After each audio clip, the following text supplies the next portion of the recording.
नमस्कार साथियों, ITI में आपका स्वागत है। जैसे कि इसके पहले ही वीडियो कुछ बना रखे हैं और आज का जो मैं टॉपिक बताने जा रहा हूँ आपको बताने जा रहा हूँ टेलीस्कोपिक गेज के बारे में, है ना। तो सबसे पहले जानेंगे कि टेलीस्कोपिक गेज कहाँ पर यूज़ करते हैं, कैसे यूज़ करते हैं और इसका मेथड क्या है, इसके पार्ट क्या हैं और एक्चुअल में होता क्या है। ठीक है, तो सबसे पहले इसके बारे में जानेंगे कि सारी प्रोसेस कैसे होती है और इसके जो पार्ट हैं क्या पार्ट हैं। ठीक है, तो चलिए, आशा करते हैं आप सब लोग अच्छे होंगे। ठीक है, तो चलिए स्टार्ट करते हैं क्लास को। देखिए लिखा हुआ है ऊपर के टेलीस्कोपिक गेज, लिखा हुआ है कि यह एक अपप्रक्षमापी गेज है जिसका प्रयोग क्या है, अंदरूनी साइज मापने या चेक करने के लिए किया जाता है, जैसे होल हो गया, स्लॉट हो गया, बोर हो गया, एक्सेट्रा। रीडिंग लेने के लिए इसमें क्या करना होता है, आउटसाइड वर्नियर कैलिपर का प्रयोग करना होता है। ठीक है, आउटसाइड वर्नियर कैलिपर अभी हम आपको दिखाएंगे कि एक्चुअल में होता क्या है और इसकी रीडिंग कैसे ली जाती है।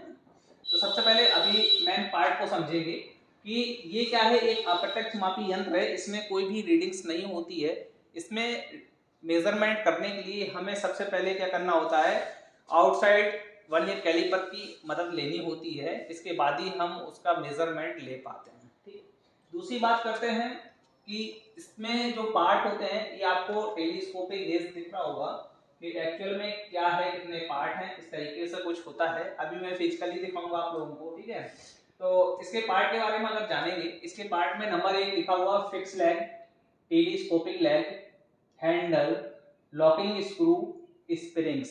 ठीक है, अब बात करते हैं कि ये जो 5 हमने आपको टाइप ये जो पार्ट बताए हैं, तो एक्चुअल में इसमें दिखाते हैं कहां पर है।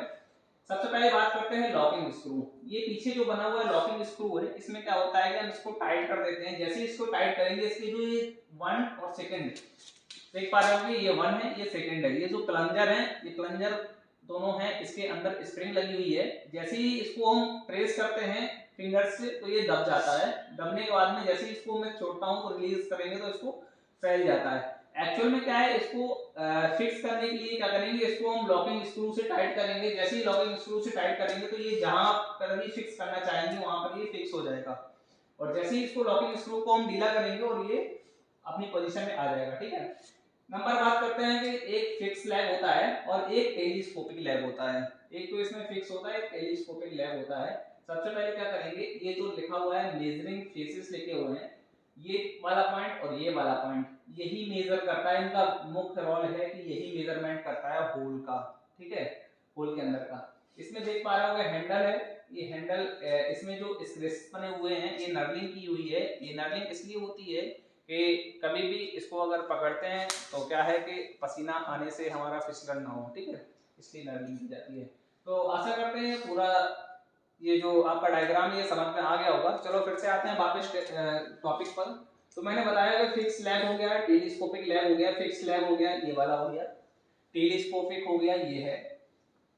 देख पा रहे होंगे हैंडल पीछे लिखा हुआ है, लॉकिंग स्क्रू और पीछे लिखा हुआ है, और स्प्रिंग, स्प्रिंग बात करते हैं इसके अंदर है, जो कि अभी आपको नहीं दिखेगी, है ना।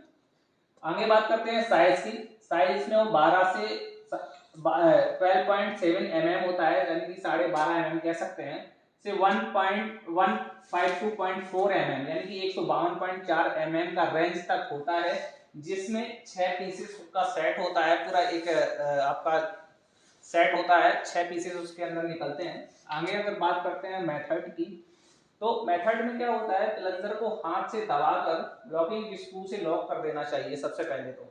तो प्लंजर कौन से मैंने बताया, एक प्लंजर ये है, एक प्लंजर ये है। इन दोनों प्लंजर को हाथ से दबाकर, और उसमें जो हमारा होल होता है, या फिर हमारा देख पा रहे होंगे यहाँ पर होल है, स्लॉट है या बोर है। आप लोगों ने देखा होगा कि जो इंजन होते हैं, इंजन का जो बोर होता है जिसके अंदर पिस्टन चलती है, ठीक है, उस बोर का जो अंदर का डाया है, अंदर का जो डेप्थ है, वो नाप सकते हैं, इसको डाया है ना। तो देख पा रहे हैं प्लंजर को जब प्रेस करेंगे और इसमें लॉकिंग स्क्रू के द्वारा टाइट कर देंगे तो ये अपने साइज को मेंटेन कर लेगा। ठीक है, देख पा रहे होंगे प्लंजर को हाथ से दबाकर लॉकिंग स्क्रू से लॉक कर देना चाहिए। मैंने कर दिया लॉक, है ना। दूसरी चीज आगे बात करते हैं, गेज के माप लेने वाले सुराख में डाल देना चाहिए। जिसमें हम गेज ले रहे हैं उसमें मैंने बताया कि बोर है कोई, आप गेज ले रहे हैं तो उसमें गेज में दबा के और डाल देंगे उसमें सुराखों में। सुराखों में डाल देंगे, उसको छोड़ देंगे, ये ऑटोमेटिकली अपने साइज को मेंटेन कर लेगा और लॉकिंग स्क्रू से टाइट कर देंगे, वो वहीं पर फिक्स हो जाएगा। अभी मैं सारी प्रैक्टिकली के माध्यम से बताऊंगा आपको। नंबर तीसरा है लॉकिंग स्क्रू को ढीला करके सही फीलिंग देनी चाहिए, है ना।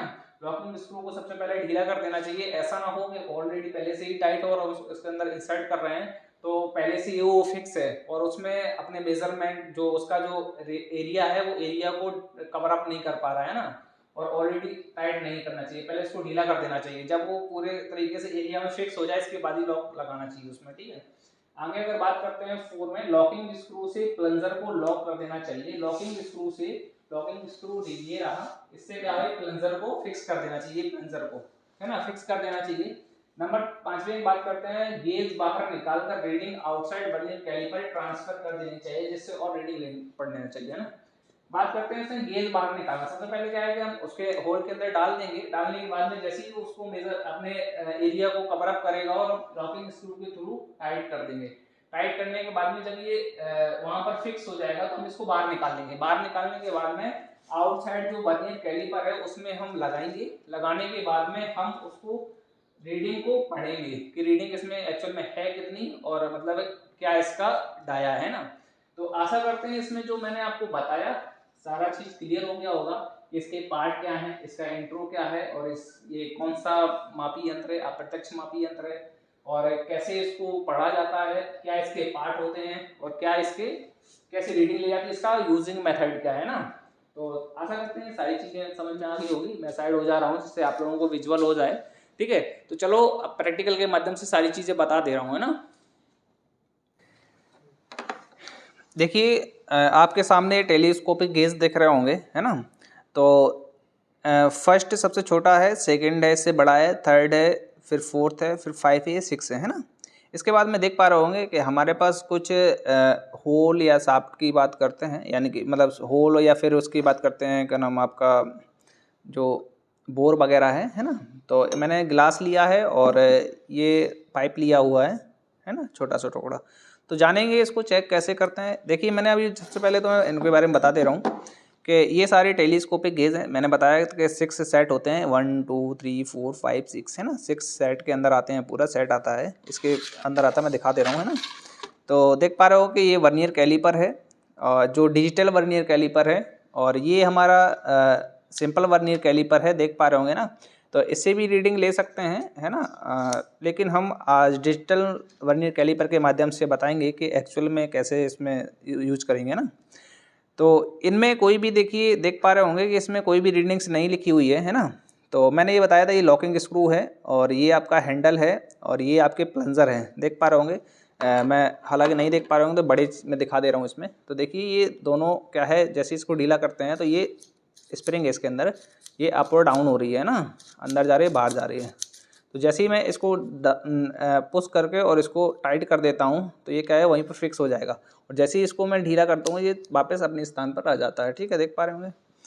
तो चलो चेक करते हैं इसका अंदर का जो डाया है कितना है। तो सबसे पहले क्या करेंगे, इसको ढीला करेंगे। ढीला करने के बाद में हम इन दोनों को पुश करेंगे।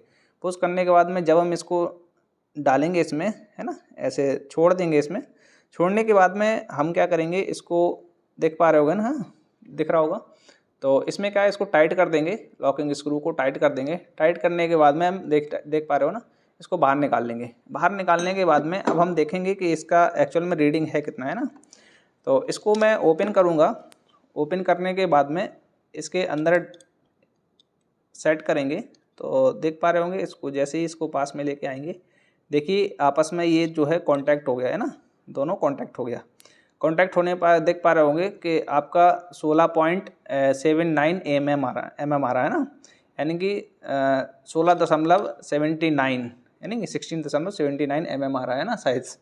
तो देख पा रहे होंगे इसका डाया कितना है, यानी कि 17 mm मान सकते हैं इसको, है ना, 17 mm, ठीक। तो मेज़रमेंट मैंने कर लिया।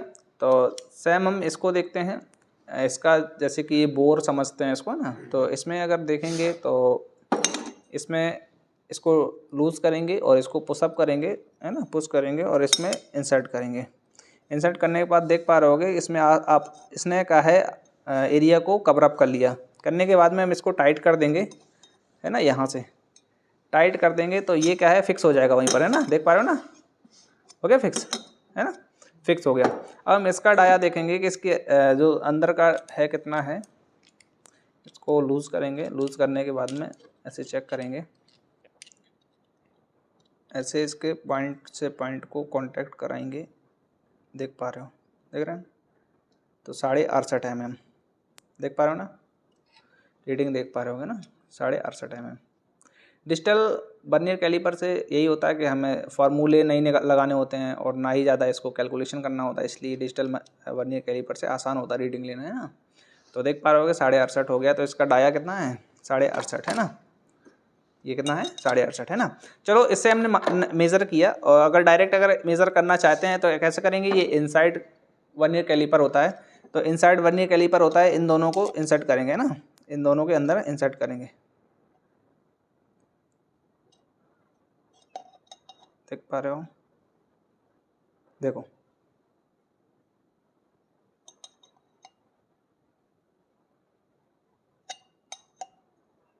देखो अंदर को कुछ ऐसा आ रहा है ना, थोड़ा बहुत, ये देखो, है ना। और अगर बाहर से देखते हैं तो ये बाहर से देखो, देख पा रहे हो ना, ऐसे भी देख सकते हैं, या फिर इसे देख सकते हैं, ये देखिए, है ना, कई तरीके से मेजरमेंट कर सकते हैं। तो वर्नियर कैलिपर से क्या है, बहुत आसान है मेजरमेंट करना, लेकिन क्या है, अभी हमने किससे नाप लेना बताया आपको, टेलीस्कोपिक गेज से, है ना। तो टेलीस्कोपिक गेज का यही बेनिफिट है कि अंदर गहराई तक भी जा सकता है, ये एक्चुअल में गहराई तक नहीं जा सकता, है ना, ये तो बाहर से ही मेजरमेंट कर सकते हैं। तो आशा करते हैं, आई होप कि आपको समझ में आया होगा ये टॉपिक, कि कैसे इसको यूज़ करते हैं और कैसा इसको प्रयोग है और क्या क्या पार्ट हैं। तो धन्यवाद।